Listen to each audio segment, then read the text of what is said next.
Kematian Ratu Isabel adalah salah satu cerita paling mengerikan dalam Alkitab, mengajarkan kita tentang pembalasan ilahi terhadap kejahatan. Isabel adalah ratu yang penuh kontroversi di Israel, terkenal karena memperkenalkan penyembahan Baal, membunuh nabi Tuhan, dan menjerumuskan keluarganya ke dalam dosa. Berikut ini adalah kisah lengkapnya berdasarkan Alkitab. Pengaruh dan kejahatan Isabel. Isabel, Ratu Israel, dikenal sebagai wanita jahat yang membawa kehancuran besar kepada bangsa Israel. Dia adalah istri Raja Ahab dan menggunakan kekuasaannya untuk memperkenalkan penyembahan Baal di seluruh negeri.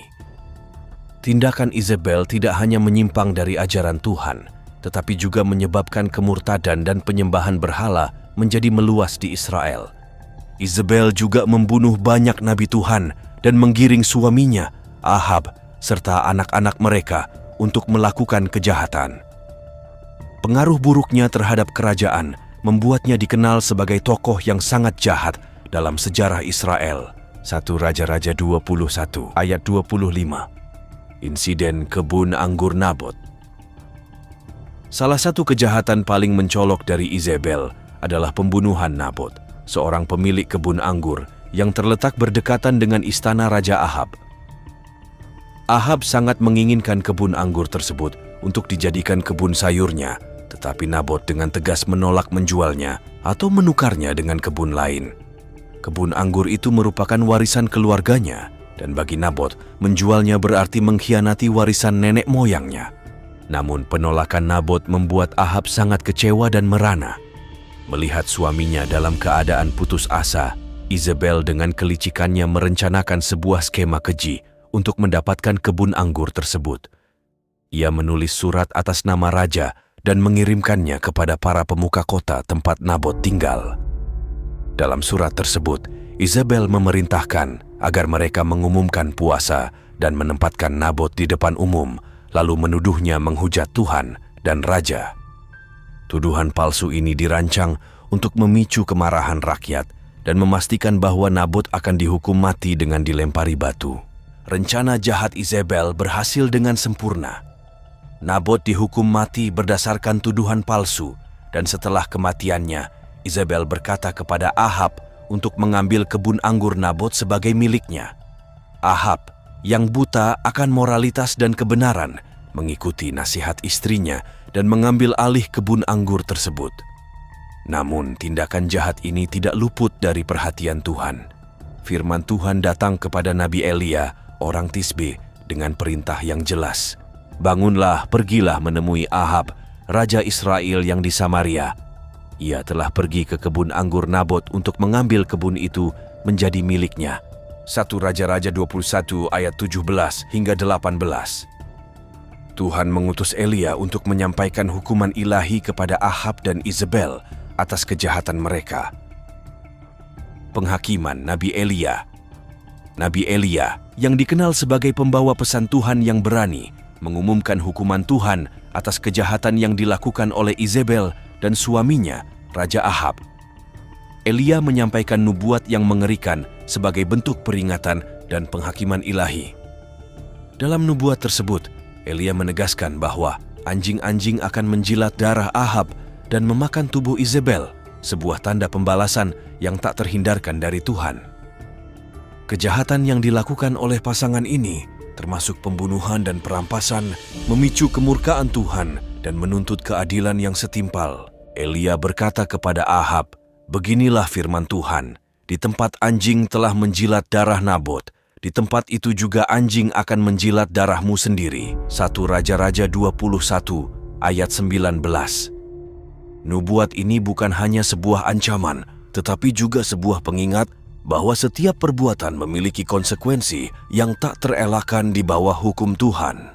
Isabel, yang berperan besar dalam menjerumuskan Ahab ke dalam kejahatan, juga tidak luput dari penghakiman.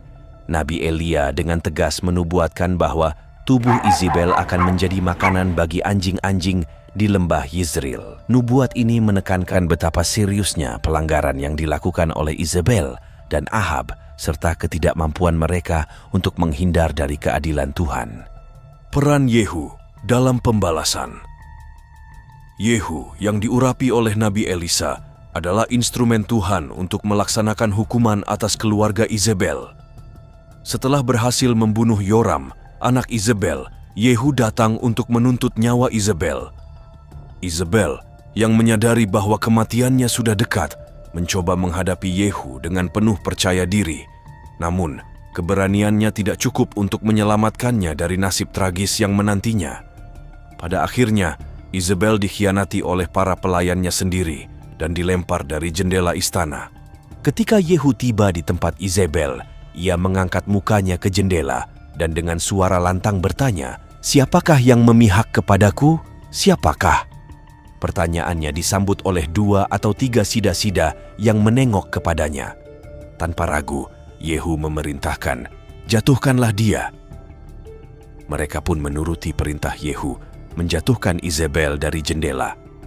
Tubuhnya jatuh dengan keras, darahnya terpercik ke dinding dan ke kuda-kuda yang berada di bawah.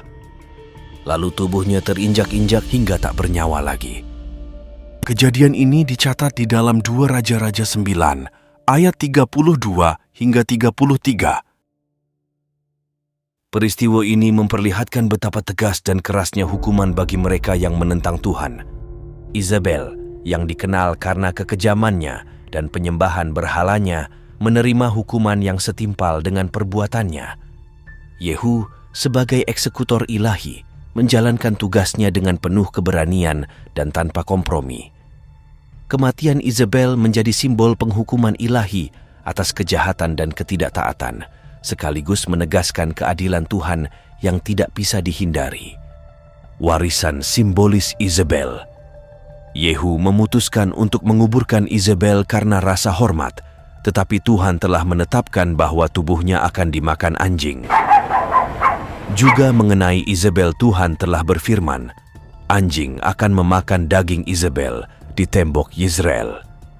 1 Raja-Raja 21 ayat 23.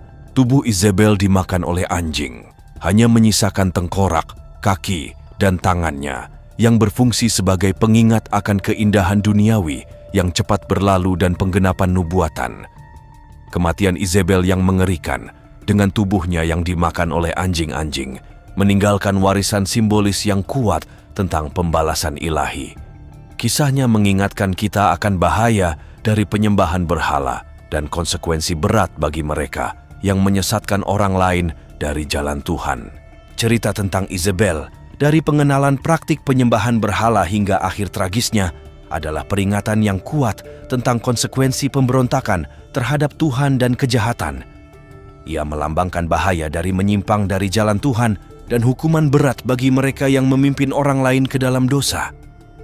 Selain itu, kisah ini juga mendorong kita untuk tetap teguh dalam iman, meskipun menghadapi oposisi besar, dengan mempercayai bahwa Tuhan adalah hakim yang adil. Semoga kisah ini memberikan pelajaran berharga dan memperkuat iman kita dalam menghadapi berbagai tantangan hidup. Tuhan memberkati kita semua.